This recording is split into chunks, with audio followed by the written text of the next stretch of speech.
Rebonjour, alors comme promis, petite vidéo avec quelques corrections d'exercices pour essayer de t'expliquer.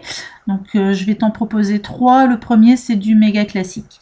Donc dans cet exercice, on te dit que dans une crèche, chaque matin, il y a une jeune fille, Alexandra, qui fait la sieste avec une probabilité de 0,7.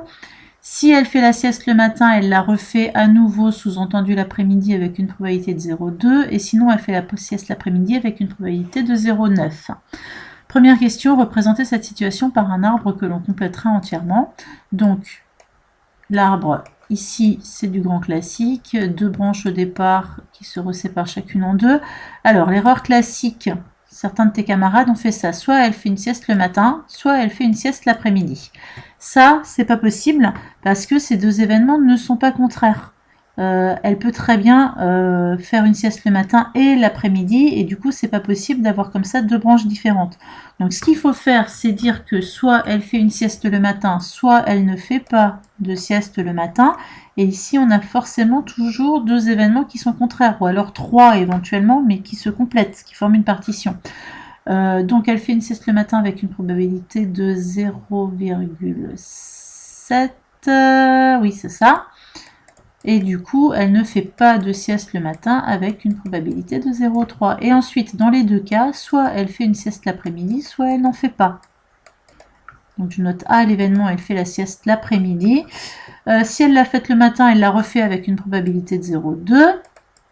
Du coup, ici, 0,8. Si elle ne la fait pas le matin, elle la fait avec une probabilité de 0,9.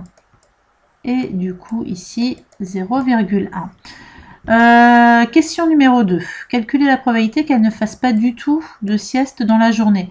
Pas du tout de sieste, ça veut dire elle ne fait pas de sieste le matin et, donc intersection, elle ne fait pas de sieste l'après-midi. En gros, si je prends ce chemin-là, elle fait 2 fois la sieste. Si je prends celui-là ou celui-là, elle la fait une fois. Et si je prends celui-là, elle ne la fait pas du tout. Donc c'est la probabilité de ce chemin-là qu'on cherche. Donc la probabilité de ce chemin, ça sera P de M fois la probabilité de A bar sachant M. Donc ça fait 0,3 fois 0,1, donc 0,03. Question 3. Calculer la probabilité qu'elle fasse la sieste l'après-midi. Donc c'est juste P de A qu'on cherche. Et pour calculer P de A, formule des probabilités totales, je prends tous les chemins où il y a du A. Donc il y a celui-ci et celui-là. Donc je fais P de M inter A plus P de M bar inter A.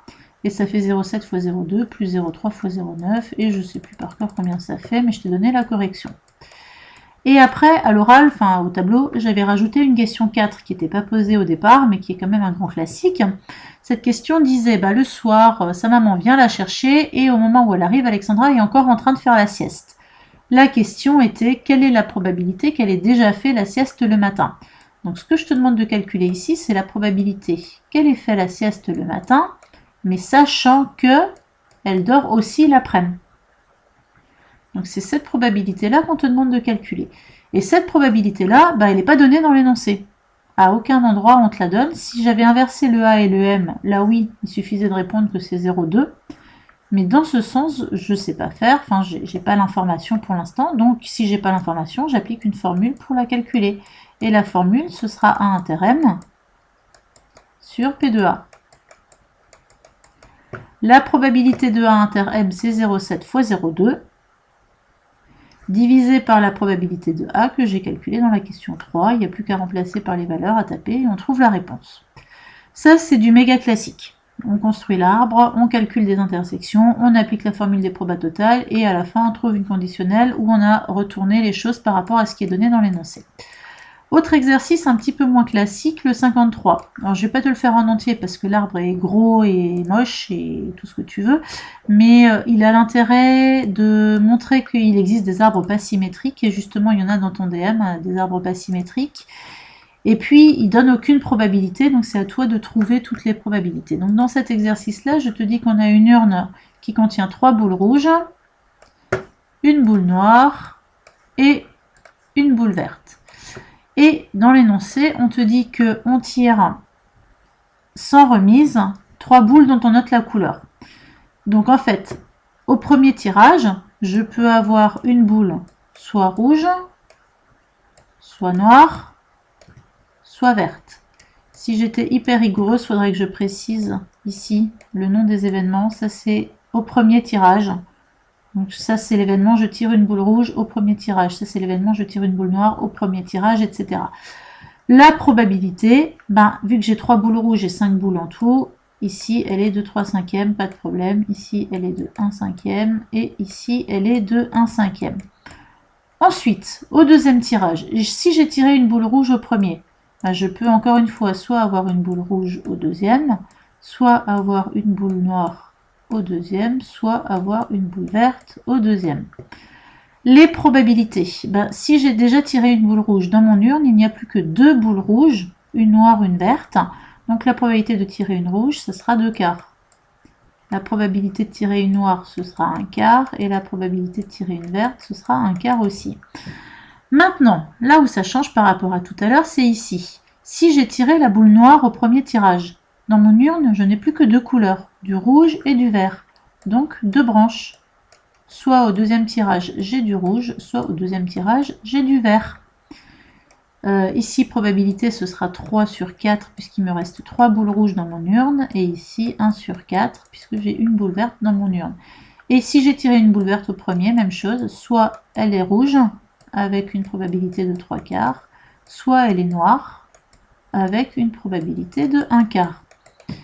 Ensuite, si, pour le troisième tirage, si j'ai tiré une rouge et une rouge, il me reste du coup une boule de chaque couleur dans l'urne, donc 3 branches. Soit j'ai du rouge au troisième tirage, soit j'ai du noir au troisième tirage, soit j'ai du vert au troisième tirage. Probabilité chaque fois 1/3.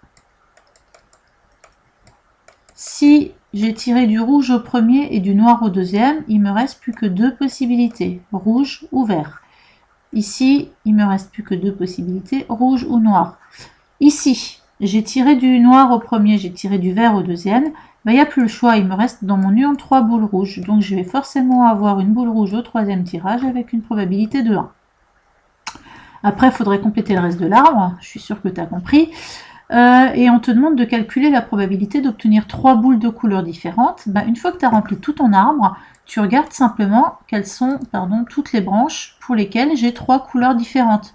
Donc je peux avoir du rouge au premier, du noir au deuxième et du vert au troisième. Voilà un chemin qui me conduit à 3 couleurs différentes.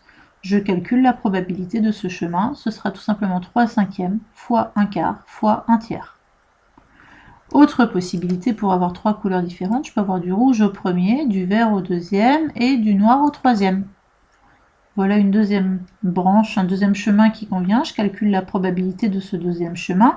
Et ainsi de suite, je les prends tous. Et je calcule la probabilité de chacun d'eux. Et ensuite, j'additionne mes différentes probabilités. Et j'ai la probabilité qui est cherchée.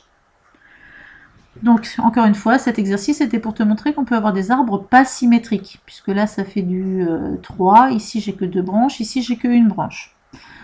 On peut avoir des arbres encore moins symétriques que ça. Celui du DM est encore moins symétrique que ça. Mais on va voir ça ensemble. Et puis, dernier exercice que je te propose, c'est celui-là, le 58. Ne pas enregistrer, voilà. Donc, on te dit qu'il y a une maman qui veut faire réviser sa fille pour le bac. Elle lui propose soit un exercice de géométrie, que Camille réussit avec une probabilité de 0,9, soit un exercice d'algèbre que Camille réussit avec une probabilité de 0,45. Et on te dit qu'il faudrait, pour que ça la mette en confiance, qu'elle réussisse son exercice avec une probabilité de 0,80 et on te demande de calculer un truc. Donc, c'est pas écrit de construire l'arbre, mais on va évidemment quand même le faire. Donc il y a 2 possibilités au départ, soit elle a un exercice de géométrie, soit elle a un exercice d'algèbre, et dans les 2 cas, soit elle le réussit, soit elle ne le réussit pas. R et R bar. Je reprends, si elle lui propose un exercice de géométrie, la probabilité que Camille réussisse est 0,9. Donc si géométrie, pour arriver à réussir, 0,9, du coup ici 0,1.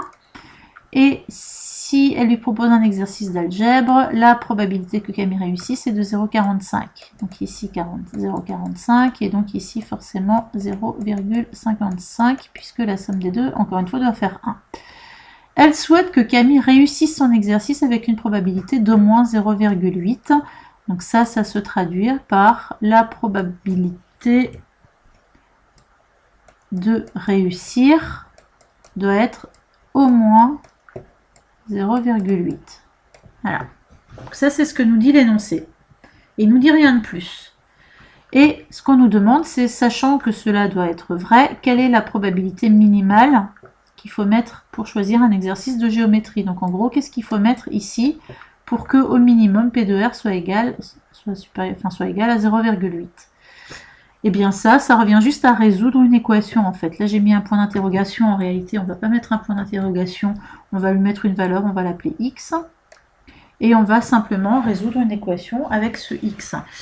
Alors, une des questions du DM justement, c'est si j'ai x ici, qu'est-ce que j'ai là en bas? Alors dans le DM, le x il est là, si je me souviens bien, mais ça ne change rien au film. Si j'ai x ici, qu'est-ce que j'ai là en bas? Ce qu'il faut, c'est que la somme des deux soit égale à 1. Donc si j'ai x là, en bas, j'ai 1 moins x. Et une fois que j'ai ça, maintenant je peux calculer mon P de R. P de R, j'applique la formule des probabilités totales, je prends tous les chemins où il y a du R, donc lui, plus lui.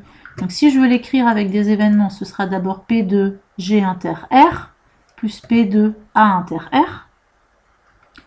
Donc ce sera P de G fois P de R, ça a changé, donc x fois 0,9, plus 1 moins x fois 0,45.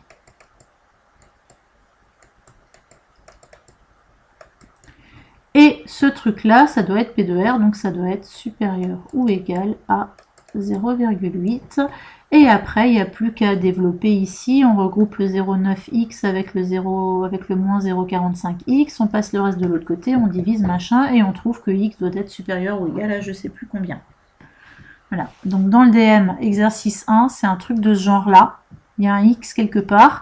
Il faut trouver le x en appliquant la formule des probas totales et en résolvant une petite équation. Et l'exercice 2, il y a un arbre, mais totalement biscornu. Suffit de lire et d'essayer de le construire, mais une fois encore, on verra ensemble, il n'y a aucun souci. Bon courage à toi, n'hésite pas à me recontacter si tu as des questions, et puis à bientôt. Au revoir.